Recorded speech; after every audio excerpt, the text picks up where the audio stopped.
दोस्तों पुष्पा इम्पॉसिबल में आप लोग देख सकते हैं कि अब यहाँ पर जो ऋषभ और राशि है दोस्तों फाइनली उनकी शादी को तो यहाँ पर उन्होंने पक्का कर दिया है। और अब जो पुष्पा है ना वो यहाँ पर ऋषभ को कहती है कि ऋषभ बेटा तुमने ये बहुत ही बड़ा कदम उठाया है, क्या तुम्हारी मम्मी सारी जिंदगी यहाँ पर मेरी बेटी को अच्छे तरीके से रख पाएंगी या फिर नहीं, मुझे अभी बता दो। तो दोस्तों ऋषभ कहता है कि पुष्पा जी आप फिक्र मत कीजिए, अगर मुझे जरा सा भी नजर आएगा कि मेरी मम्मी यहाँ पर मेरी बीवी यानी कि यहाँ पर जो राशि है इसके साथ नहीं सलूक सही करेगी तो मैं इसको लेकर अलग हो जाऊंगा, लेकिन मैं राशि के ऊपर कंप्रोमाइज नहीं कर सकता। आपने वहां पर भी देख लिया था कि मैं तो छलांग लगाने लगा था, ये तो मैं आप लोगों के कहने पर रुक गया था, लेकिन फिर भी अगर कोई भी राशि को बात करेगा मैं क्या पागल हूं जो उसकी बात सुनूंगा, मैं कोई भी बात नहीं सुन सकता राशि के खिलाफ। और वैसे भी अगर कोई बात करेगा तो वो जाएगा कहां पर। दोस्तों जब यहाँ पर ये बात करता है ना ऋषभ तो पुष्पा काफी ज्यादा खुश होती है कि चलो आखिरकार मेरी बेटी जो है वो अच्छे तरीके से घर तो जाएगी ना। अब दूसरी तरफ दोस्तों अगर हम यहाँ पर बात करें जो यहाँ पर आईपीएस प्रार्थना है ना वो इस टाइम फुल यहाँ पर हाथ धोकर पीछे पड़ चुकी है यहाँ पर उसको रेखा बहन को ढूंढने के लिए। और दोस्तों जब यहाँ पर रेखा बहन उनकी गाड़ी में बैठी हुई थी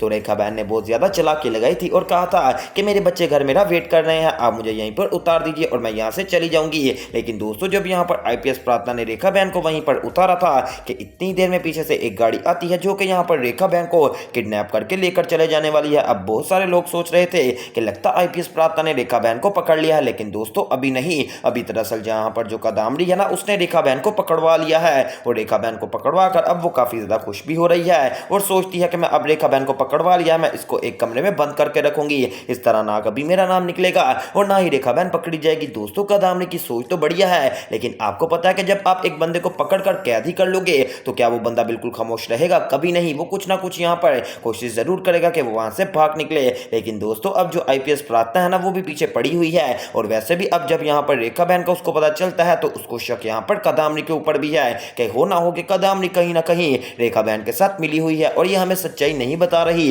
क्योंकि दोस्तों उस दिन जो यहाँ पर कदामरी ने कहा था ना आईपीएस प्रार्थना को कि तुम लोग वहां पर पुल के पास चले जाओ, वहां पर किसी ने रेखा बहन को देखा है, तो दोस्तों इस बात से यहाँ पर अब कदामरी के ऊपर शक पड़ गया है प्रार्थना का और वो सोच रही है कि कहीं इन्होंने हमारा ध्यान भटकाने के लिए ऐसी हरकत तो नहीं की थी। और दोस्तों जब उसको यकीन हो जाएगा तो क्या वो यहाँ पर कदामरी को नहीं बोलेगी और कहेगी कि तुमने हमारे साथ झूठ बोला। दोस्तों एक तरफ तो अभी ये फड्डा चल रहा है और ये फड्डे का इंतजाम भी बहुत जल्द निकल आने वाला है। अब दूसरी तरफ दोस्तों यहाँ पर जो पुष्पा केस लड़ रही है ना अब उसके खिलाफ यहाँ पर प्रोफेसर शास्त्री भी मैदान में आ चुके हैं और वो आकर अब पुलिस स्टेशन भी जाते हैं और कहते हैं कि ये जो पुष्पा इम्पॉसिबल है ना ये बहुत ज्यादा हमारे यहाँ पर कह रही है कि मेरे साथ केस लड़ो और लगता अपने गाँव वालों का बुरा चाहती है। चले कोई बात नहीं, आप फिक्र मत कीजिए, पुष्पा इम्पॉसिबल के खिलाफ मैं खड़ा होऊंगा। और आपको पता है कि जहां पर मैं खड़ा हो जाता हूं लाइन वहां से ही शुरू होती है। और ये पुष्पा इम्पॉसिबल है क्या चीज आखिरकार? क्या ये मुझे हरा देगी कोर्ट में? इसकी ये हसरत ही रहेगी कि मुझे हरा सकती है, ऐसा मैं कभी नहीं होने दूंगा। वैसे दोस्तों आप लोग भी इस बात को जानते हैं कि प्रोफेसर शास्त्री एक जाना माना इंसान है, लेकिन दोस्तों मुझे ये लग रहा है कि जैसे प्रोफेसर शास्त्री जब पुष्पा के खिलाफ केस लड़ेगा ना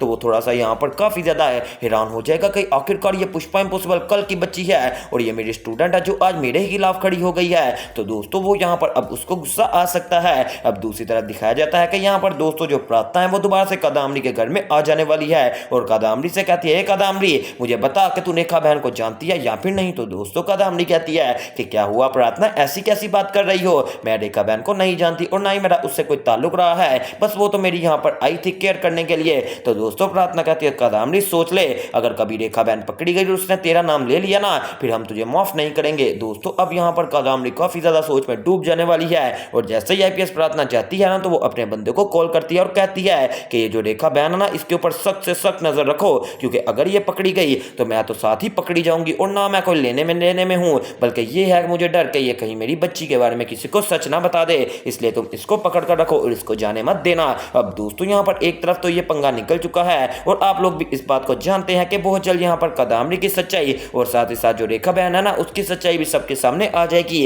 लेकिन दोस्तों मुझे अभी तक एक बात की समझ नहीं आ रही, ये जो तितली है जो यहाँ पर कदामरी की बेटी बनी हुई है, अगर सबको पता चल गया कि ये तितली यहाँ पर प्रार्थना की बेटी थी यानी कि यहाँ पर जो दीप्ति की बेटी थी जो उसने यहाँ पर प्रार्थना को देनी थी, तो दोस्तों आखिरकार तितली का क्या करेंगे? क्या वो तितली को अपने साथ ले जाएंगे या फिर बात को ऐसे ही हवा में रख दिया जाएगा और ये बेटी यहाँ पर जुगल जी को दे दी जाएगी? ये तो दोस्तों फिलहाल बात की बात है। अभी के लिए अगर हम यहाँ पर शादी ब्याह की बात की जाए तो दोस्तों जैसा कि आप लोगों को याद है कि अब उन्होंने कह दिया कि हम यहाँ पर 2 दिनों में सगाई कर देंगे। तो दोस्तों अब फाइनली 2 दिन हो चुके हैं और अब सगाई का टाइम आ गया है। लेकिन आपको पता है कि यहाँ पर जो ऋषभ की माँ है ना वो हमेशा कोई ना कोई कांड सोचती रहती रहती है। बिल्कुल इसी तरह उसने दोबारा से यहाँ पर कोई ना कोई कांड सोच लिया है, लेकिन दोस्तों इस बार तो ऋषभ यहाँ पर पुष्पा वगैरह के साथ है। ये बात सुनकर मैं काफी ज्यादा खुश हूँ कि चलो कम से कम वो यहाँ पर राशि का साथ तो देगा ना। अब दोस्तों दोबारा से उसकी माँ को हैंकी पैंकी करने लगती है कि साथ ही ऋषभ बोलता है कि माँ इस बार कोई काम खराब नहीं होना चाहिए, अच्छे तरीके से हमने ये शुरू किया ना तो अच्छे तरीके से ही खत्म हो। अब दोस्तों यहाँ पर मुझे उम्मीद है कि जो ऋषभ की माँ है ना वो कोई ऐसी हरकत नहीं करेगी, और अगर उसकी ने कोई इस बार ऐसी हरकत कर दी तो जाहिर सी बात है ऋषभ कौन सा सीधा है, वो भी इस बार कोई बात को नहीं सुनेगा बल्कि यहाँ पर अपनी माँ के ऊपर उल्टा गुस्सा हो जाएगा। और दोस्तों फिर अगर ऋषभ को भागकर भी शादी करनी पड़ी तो वो भागकर शादी करने से गुरेज नहीं करने का, क्योंकि दोस्तों जाहिर सी बात है कि पहले भी ऋषभ और राशि भागकर ही शादी करने वाले थे, लेकिन तब ऋषभ के ज़हन में ख्याल आया कि नहीं हमें अपने घर वालों को मना लेना चाहिए। लेकिन दोस्तों अब अगर ऋषभ की माँ दोबारा से कोई ऐसी हरकत करेगी तो वो यही सोचेगा ना कि ये मेरी माँ तो है ही गलत, इसने हमेशा से ही गलत करती आई है और इस मर्तबा फिर गलत करने की कोशिश कर रही है। अब अपनी मैं माँ की बात नहीं मानूंगा और पुष्पा जी के साथ मिलकर यहाँ पर राशि से शादी कर लूंगा। और दोस्तों अब तो वैसे भी पुष्पा ऋषभ को पहचान चुकी है कि ये लड़का बहुत ही ज्यादा अच्छे दिल का मालिक है, तो दोस्तों अब पुष्पा उसकी शादी भी करवा देगी। लेकिन दोस्तों अब फिर भी यहाँ पर जो राशि है ना वो काफी ज्यादा इमोशनल हो रही है, क्योंकि जाहिर सी बात है कि एक बेटी जब अपना घर छोड़कर जाती है तो वो इमोशनल तो होती ही है ना। लेकिन फिर भी पुष्पा कहती है अरे बेटा तू याद ही करेगी कि तुझे ऋषभ जैसा हस्बैंड मिला है, क्योंकि ऐसे लड़के आजकल दुनिया में बहुत ज्यादा कम है। मैंने इसको 2-3 चीजों में आजमा कर देख लिया है,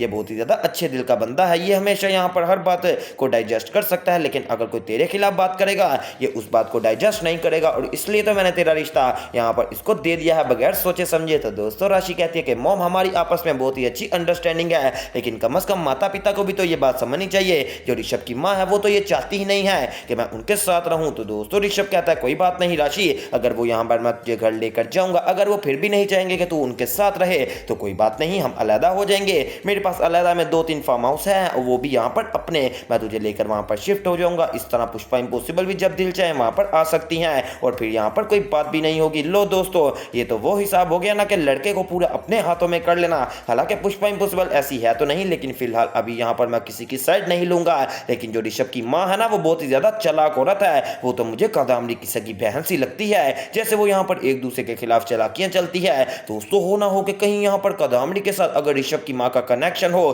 तो आखिरकार इस ड्रामे में क्या होगा, पूरे फसाद बर्पा हो सकते हैं, और अगर फसाद बर्पा हो गए तो इन फसाद का सॉल्यूशन कौन निकालेगा ये तो दोस्तों बाद में पता चलेगा। वैसे मेकर्स को चाहिए कि यहाँ पर अब जो कादामरी और ऋषभ की माँ है ना इनका आपस में कोलैब करवा दिया जाए। अगर दोस्तों कोलैब हो गया ना तो यहाँ पर दोनों पत्थर एक दूसरे से टकराएंगे तो बहुत ज्यादा चंगारियां निकलेंगी, और जब चंगारियां निकलेंगी तो ड्रामा देखने में और भी ज्यादा मजा आएगा। वेल दोस्तों अब आने वाले एपिसोड्स देखना मिस मत कीजिएगा, और इस तरह की मजीद अपडेट सबसे पहले देखने के लिए मेरे चैनल स्पाइसी एंटरटेनमेंट को सब्सक्राइब करें।